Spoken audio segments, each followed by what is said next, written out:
Hello, potential friends and adventurers. I'm Em, and today we are going to talk about 5 great and original traps for your role-playing table.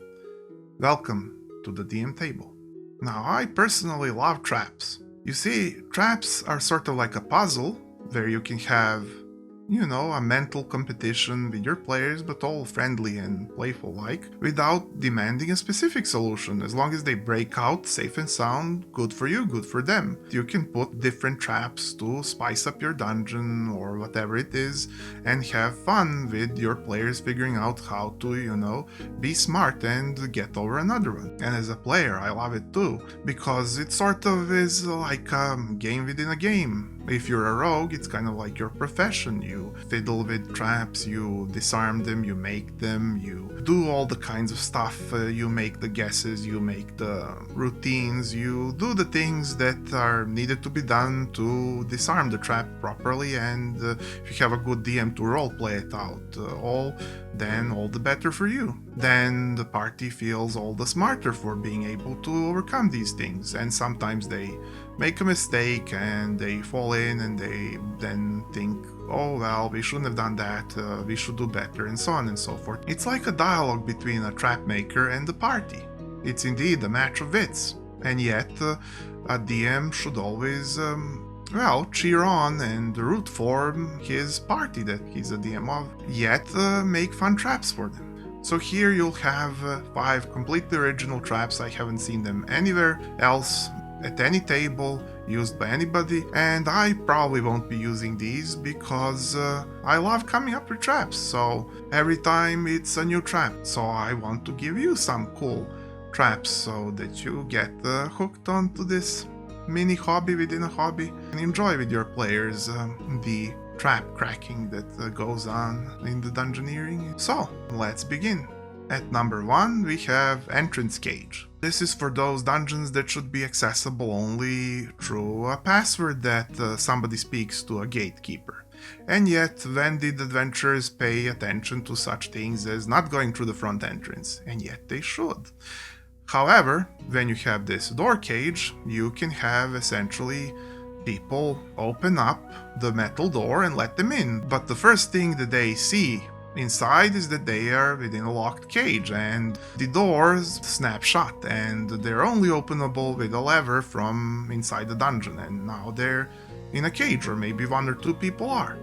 And now at least one part of the party, if they charged in, is now locked in a cage and can be bombarded with, some sort of flasks of alchemy or something like that will explode, or who knows what. They can be peppered with bolts and arrows and so on and so forth. And the normal way how people access the dungeon from that side is simply whoever is authorized knocks on the door, gets let in immediately, and then gets locked in, and then they need to provide a password. When they do, they get let in. If they don't, well, whoever stays in the cage without the password stays in the cage until they are dead, I suppose.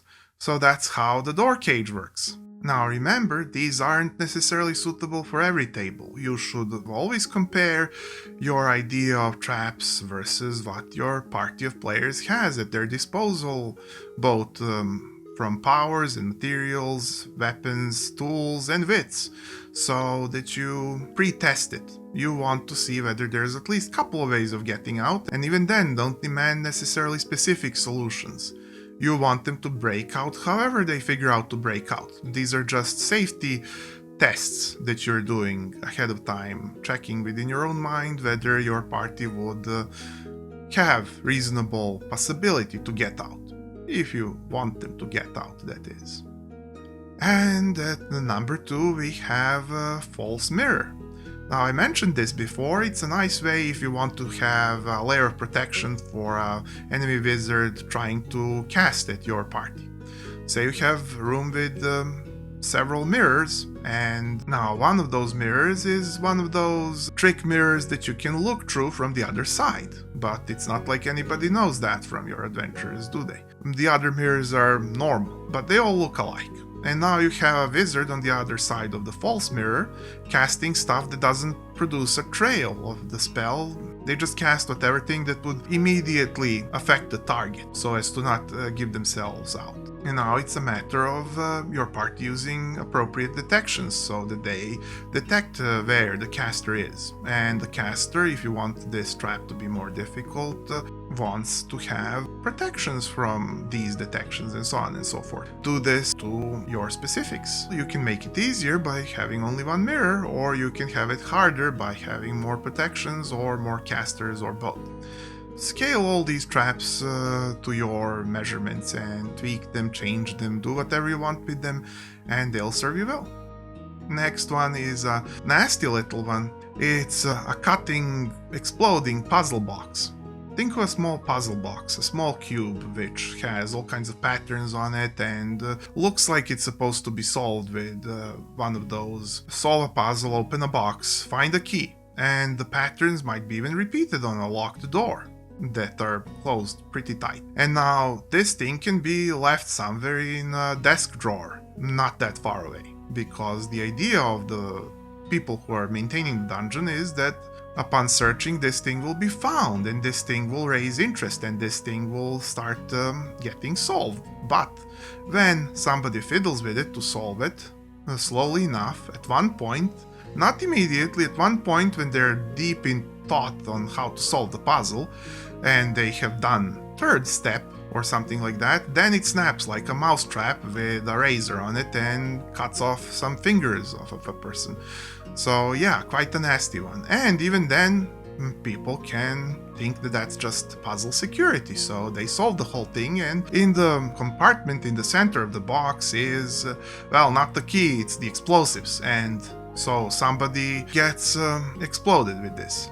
So that's quite a mean one if you need it, but then again, remember, you want this for players that like to play with these things, like to think on how dungeons are built and how to dismantle them. If your players enjoy this sort of thing, you'll probably know and you'll probably be able to provide them with this. At number 4, we have blinding powder ambush. So, you have a room, enemies run into the room, they have all flasks and vials of blinding powder or gas or something like that, and they smash them all around, throw them. Somebody's even throwing them through the door behind the front group, and nobody can see anything. But your enemies, you ask? Well, they have goggles because they knew about this, so they all have a set of goggles and they charged in wearing them. There you go. And this is quite a lesson to be had. You can always escalate your difficulty if you need to raise difficulty with even not so expensive or magical means. Some cleverness is all that's needed, and then players have interesting stuff to solve, and it'll be more memorable, unique, and fun for them to, win against these sort of challenges. And at number 5 we have cut ladders. And yet, probably not the traditional kind, although maybe people know about this. Let's see. These are vertical ladders placed somewhere. They are somewhat tall, they are wooden, and now somewhere above half of them in height, they are half cut with a saw, so that they can snap when somebody stands on them somewhere close to the cut. But you don't want to cut them too deep because you want them to feel firm and so on and so forth. You want to also disguise the cut with filling it in with wood glue and wood shavings and then sanding it down so that it's not really readily visible from anywhere far. And now, when you have such ladders, if somebody tests them a bit, if somebody climbs a bit, they won't feel really unsafe or anything. Only when you have sufficient weight, or like a whole human or something like that, close to the cut is where the ladders will be weakest, essentially. Once a person is on the first couple of rungs, they're mostly laying their weight on the ground, where the bottom of the ladders are leaning onto the floor. But once they're halfway up, then they're having half of the weight on the middle of the ladders. Once they're above your cut, they have something like 3/4 of their weight on your cut. that's where the thing snaps properly and probably lets loose the whole party, because by now they're all climbing in row, unless they're doing the safe thing where one by one is ascending, and they should, whenever they have the time, take the ladder down and check them, and so on and so forth. You want your rogue to sort of get the lore. As a DM, you want to supply your rogue and so on. You know, whoever's duty is to do these things, you want to supply them with the lore on how, what are the procedures, how are dungeoneers doing these things, how do they test these things, because you want actually some sort of meta to form. You want them to be able to play the game. You want them to know how to approach obstacles intelligently and how to try to dismantle them, and then let them try to remember their lessons every time.